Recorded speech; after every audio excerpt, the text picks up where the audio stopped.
Hi friends, ఇవి వచ్చేసి శనివారము వ్లాగ్ అనమాట. పొద్దున్నైతే ఊడుస్తున్నానండి. ఊడ్చి నీళ్ళు చల్లి ముగ్గేస్తున్నాను. నిన్న నేను వీడియో పెడితే ఒక కామెంట్ అయితే చేశారండి. అది వంటగదిలో నేనైతే అక్కడ సాంబార్ పౌడర్ అయితే పడిందండి. చేతిలో పాప ఉంది, అందుకని ఆ గది కార్నర్ వరకు అయితే అట్లానే చిమ్ముకొని తీసుకొని పోయా అనమాట.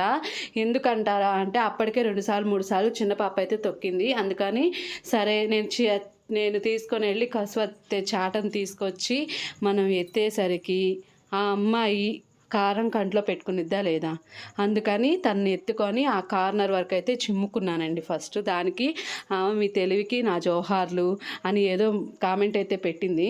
అయితే నేను అప్పుడే కామెంట్ అయితే రిప్లై అయితే ఇద్దాం అనుకున్నాను ఆ కామెంట్లోనే. కాకపోతే కాదు, అది అందరికీ తెలియాలి అన్న ఉద్దేశంతో ఈ వీడియోలో అయితే మెన్షన్ చేస్తున్నానండి. నా చేతిలో పాప అయితే ఉంది, నాకు తెలుసు. ఆ పడినంత వరకు సాంబార్ పౌడరు కసు చాట్లో ఎత్తుకొని రూమ్ మొత్తం స్ప్రెడ్ అవ్వకుండా ఉండటం కోసమని. కాకపోతే మాది ఉంది చిన్న రూమేనండి, చిన్న వంటగది, చాలా చిన్నది, ఒక మనిషి మాత్రమే పట్టేది. కాకపోతే దూరం ఉండిద్ది అంతే. అయినా కానీ దానిలో సగం అయితే సామాన్లు అయితే ఉంటాయి. ఈరోజు పిల్లలకైతే లంచ్లోకి అయితే గోంగూర పప్పు అయితే చేస్తున్నానండి. ఫస్ట్ పప్పును పెట్టుకొని యాజ్ యూజువల్గా తొందరగా అవ్వాలి అంటే పప్పును పెట్టుకొని 4 విజిల్స్ అయితే రానిచ్చుకొని దానిలో గోంగూరని శుభ్రంగా కడుక్కున్నానండి. ఉల్లిపాయ ముక్కలు, పచ్చిమిరపకాయ, వీలైతే టమాటా ఉంటే టమాటా కూడా వేసుకోండి, నా దగ్గర అయితే లేదు. ఇప్పుడైతే ఉప్పు అయితే వేస్తున్నానండి, కొద్దిగా పసుపు వేసేసి. నేనైతే పచ్చికారం అయితే వేయట్లేదండి, ఎండుగారం అయితే వేస్తున్నాను. ఎందుకంటే ఇప్పుడు మళ్ళీ పిల్లలకి లేట్ అవుతుంది స్కూల్కి అని. ఇంకా మొత్తం కలిపేసేసుకొని శుభ్రంగా ఒక గ్లాస్ అయితే వాటర్ పోసుకొని ఒక 5-6 విజిల్స్ అయితే రానిచ్చుకుందాం. ఎందుకంటే ఇది గోంగూర కాబట్టి గోంగూర కొద్దిగా ఇప్పుడు ఒక్కొక్కటి బాగా ఉడుకుతుంది, ఒక్కొక్కటి అయితే ఉడకట్లేదు. ఇది గోంగూర పుల్లగా ఉండిద్ది కాబట్టి ఒక చిన్న రెమ్మ మాత్రమే, ఒక 2 రెప్పలు మాత్రమే చింతపండు అయితే వేశాను అంతే. ఇప్పుడైతే పిల్లలకని ఇంకా గోధుమ పిండి చపాతీ టిఫిన్ చేస్తున్నానండి. కొద్దిగా వాళ్ళ వరకే కలుపుతున్నాను, ఎందుకంటే చపాతీ తర్వాత మళ్ళీ మేము చేసుకున్నాం అనమాట. పప్పు అయితే చేశాను కదండి, అందుకని దాంట్లోకి కొద్దిగా ఉప్పు, కొద్దిగా సోడా ఉప్పు అయితే వేస్తే మెత్తగా ఉంటాయండి. వేసేసి ఇంకా శుభ్రంగా కలిపేసుకుంటున్నానండి. చపాతీ పిండిలా కలుపుకోవాలి.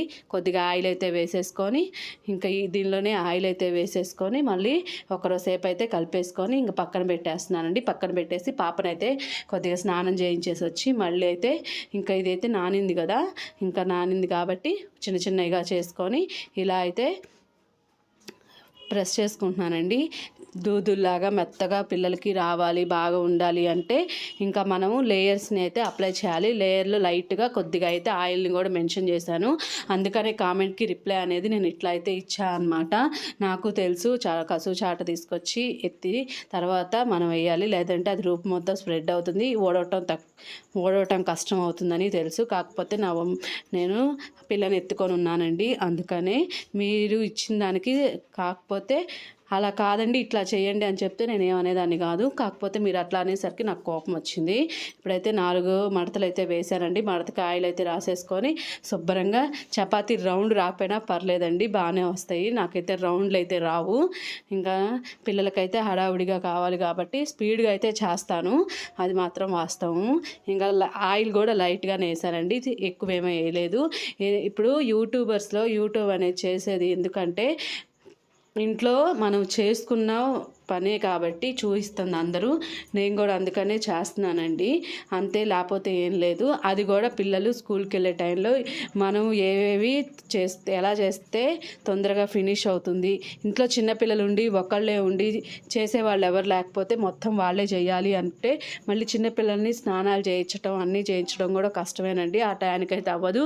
మళ్ళీ 7:45 కల్లా బస్సు అయితే వస్తుంది కాబట్టి కొన్ని చిట్కాలు వేసేసి దబదబా అయితే ఫినిష్ అయితే చేస్తున్నాను. ఇంకా ఇవే కాకుండా రైస్ తోటి కొత్త వెరైటీస్ పిల్లలకి తినేది అవన్నీ కూడా అప్లోడ్ చేస్తానండి. నేను యూట్యూబ్ చేసేది మీ నెగిటివ్ కామెంట్స్కి భయపడి దీనికి రిప్లై ఇవ్వట్లేదు కాదండి. నాకు అంటూ ఇన్కమ్ ఉండాలి, నాకంటూ ఒక వాల్యూ ఉండాలి, ఉండాలని. అలా అని నేను మా ఆయనని తక్కువ చేయను. ఆయన నన్ను బాగానే చూసుకుంటాడు, అన్నీ ఉంటాయి. కాకపోతే నేను మా ఆయనకి కొద్దిగా వేడి నీళ్ళకి చన్నీళ్ళలాగా తోడుందాం అన్న ఉద్దేశంతో యూట్యూబ్ అయితే స్టార్ట్ చేశానండి. ఇప్పుడు ఆడవాళ్ళు కూడా అన్ని రంగాల్లో ఉంటున్నారు కదా, అందుకని నేను ఇదివరకే 3 years బ్యాకే స్టార్ట్ చేశాను. కాకపోతే అప్పుడు చిన్నపిల్లలు మళ్ళీ అది కుదరలేదన్నమాట, అందుకనే అదైతే క్లోజ్ చేశాను. అందుకని ఇప్పుడైతే పప్పు మొత్తం విజిల్ అయితే వచ్చింది కదండి. విజిల్ రాగానే పోపు అయితే పెట్టుకున్నాను. దానిలో తాలింపు గింజలు, ఈ ఎండుమిర్చి అయితే వేసుకున్నాను. కొద్దిగా కరివేపాకు ఉంటే వేసుకోండి. మా దగ్గర అయితే కరివేపాకు అయితే లేదండి. అక్కడ ఎందుకు మీరు అట్లానే ఉంచారంటే, మా వారికి టీ అయితే పెట్టడానికి అట్లానే ఉంచానండి. మళ్ళీ బర్నర్ ఎందుకు ఆఫ్ చేయలేదు, పొదుపు అయితే చెప్పారు, తొందరగా ఎట్లా అవ్వాలో చెప్పారు, ఇవన్నీ చెప్పారు అని అంటే, కాదండి నాకు పక్కన పొయ్యి మీద పాల గిన్నె కూడా పెడుతున్నాను. అందుకని ఇప్పుడు వచ్చేసి రైస్ అయితే ఇట్లా అయితే బాక్స్లో పెట్టనండి, పెడితే ఆరిపోయిద్ది. అదే తినే టైంకి బాగోదన్నమాట. కొద్దిగా ఆరబెట్టేసుకొని ఇప్పుడైతే చపాతీలోకి పిల్లలకి పప్పు అయితే పెట్టి తినిపిస్తున్నాను. లంచ్ బాక్స్లో కూడా పప్పే పెట్టి పంపించానండి, గోంగూర పప్పు. నేను ఇట్లా చేస్తే సూపర్గా ఉండిద్ది. పిల్లలందరూ వెళ్ళిపోయారు, అంతా అయిపోయింది, పని అంతా అయిపోయింది. చిన్న పాప కూడా చూడండి, ఈ పాపని నేను ఎత్తుకొని ఇందాక కసూరి చిమ్మింది. ఇప్పుడు ట్రెండ్ అవుతుంది కదండి లాంగ్ ఫ్రాక్ని శారీలో కూడా కట్టుకోవటము. 1 minute to 5 minutes శారీ అని 1 minute శారీ అంటున్నారు కదండి, అదైతే స్టిచ్ చేద్దామని ఇదైతే నేను 100 రూపాయలకే షాపింగ్ మాల్లో తెచ్చానండి. నా వీడియో నచ్చితే లైక్ చేయండి, షేర్ చేయండి, సబ్స్క్రైబ్ చేయండి. ఈ స్టిచ్చింగ్ వీడియో కూడా